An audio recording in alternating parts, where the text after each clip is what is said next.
சனி பெயர்ச்சி பலன்கள் மார்ச் மாதம் 2025. சனி கும்ப வீட்டிலிருந்து மீன வீட்டுக்கு போகிறாரு. அங்கே போய் 2.5 ஆண்டு வருடங்கள் இருப்பார். அதோட பலன்கள் தான் என்ன அப்படிங்கிறத நம்ம இப்போ பார்க்க போகிறோம். இந்த பலன்கள் நீங்கள் உங்கள் ராசிக்கும் பார்க்கலாம், உங்களுடைய லக்னமுக்கும் பார்க்கலாம். ஆனால் உங்களோட ராசியில் இருக்கிறப்போ தான் அதோட தாக்கத்தை உங்களால் ரொம்ப அதிகமாக உணர முடியும். இருந்தாலும் நீங்கள் ரெண்டுக்குமே பார்த்துக்கோங்க, செக் பண்ணிக்கிறது நல்லது தான். இந்த சனி பெயர்ச்சினால் உங்கள் வாழ்க்கையில் எந்த மாதிரியான விஷயங்களெல்லாம் நடக்கிறதுக்கான வாய்ப்பு இருக்குது அப்படிங்கிறத தான் நான் சொல்ல போகிறேன்.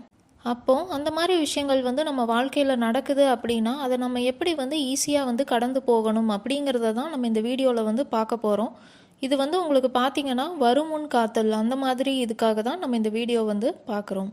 சரி, இப்போ நம்ம வீடியோக்குள்ளே போகலாம். கும்ப ராசி, கும்ப லக்னம். உங்களுக்கு பார்த்தீங்கன்னா பெரிய நிம்மதி அப்படின்னே சொல்லலாம். ஏன்னா உங்களுக்கு ஜென்ம சனி விலகுது. சனி இப்போ உங்களுக்கு 2ஆம் வீட்டுக்கு போகிறாரு. 2ஆம் வீடு எதை குறிக்கும் அப்படின்னு பார்த்தீங்கன்னா பணம், குடும்பம், சாப்பாடு, பேச்சு, சேமிப்பு.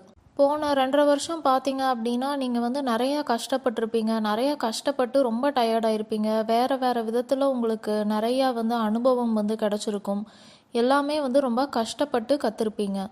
வாழ்க்கையில் எதெல்லாம் முக்கியம், யாரெல்லாம் முக்கியம், என்ன ஏது எல்லாமே தெரிஞ்சிருப்பீங்க. இப்போ நீங்கள் கற்றுக்கிட்ட பாடத்தை வச்சு இந்த 2.5 ஆண்டு வாழ போகிறீங்க. இந்த காலகட்டத்தில் பார்த்தீங்கன்னா நீங்கள் பணம் விஷயத்தில் ரொம்ப கவனம் செலுத்துவீங்க. நிறையா உழைப்பும் போடுவீங்க. ஏன்னா நிறையா சம்பாதிக்கணும், நிறையா சேமிக்கணும் அப்படிங்கிற எண்ணம் உங்களுக்கு வரும். நீங்கள் எந்த அளவுக்கு உழைப்பு போடுறீங்களோ அந்த அளவுக்கு உங்களால் சம்பாதிக்கவும் முடியும், உங்களுக்கு லாபம் இருக்கும். உங்களுக்கு இப்போ ஏதாவது ஆசை இருக்குது, இது பண்ணணும் அது பண்ணணும்னு ஏதாவது நினைக்கிறீங்க அப்படின்னா இந்த டைமில் நீங்கள் அதுக்கான உழைப்பு போட்டு கரெக்டாக ஒழுக்கமாக இருக்கீங்க அப்படின்னா அது கண்டிப்பாக கிடைக்கும். உடனே கிடைக்காட்டியும் கொஞ்சம் ஸ்லோவாக கிடைக்கும், ஆனால் உங்களுக்கு கிடைக்கும்.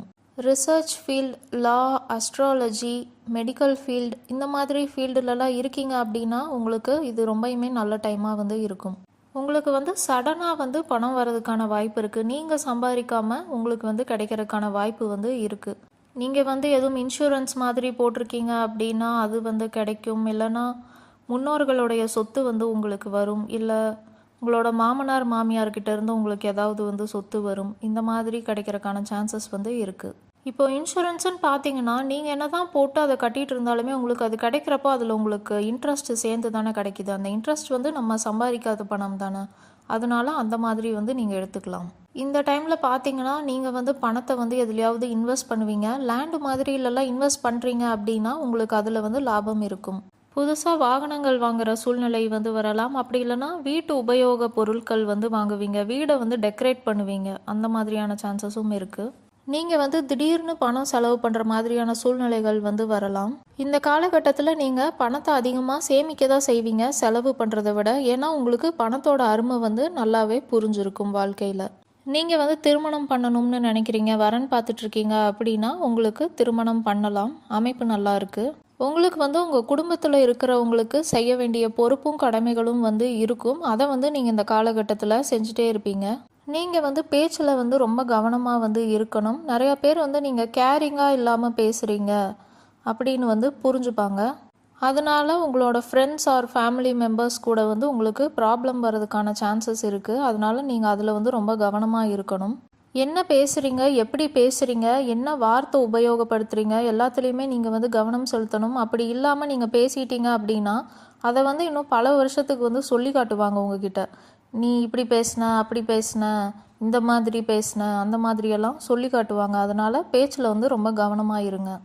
இந்த காலகட்டத்தில் உங்களுக்கு குடும்பத்துடன் பேச பிடிக்காது, இருக்க பிடிக்காது. இந்த மாதிரி சூழ்நிலைகள் இருந்தாலும் நீங்கள் அட்ஜஸ்ட் பண்ணிவிட்டு உங்கள் கடமையை நினச்சி அதை கரெக்டாக பண்ணுங்கள். அப்போ தான் எதிர்காலத்தில் உங்களுக்கு எந்த பிரச்சனையும் இருக்காது.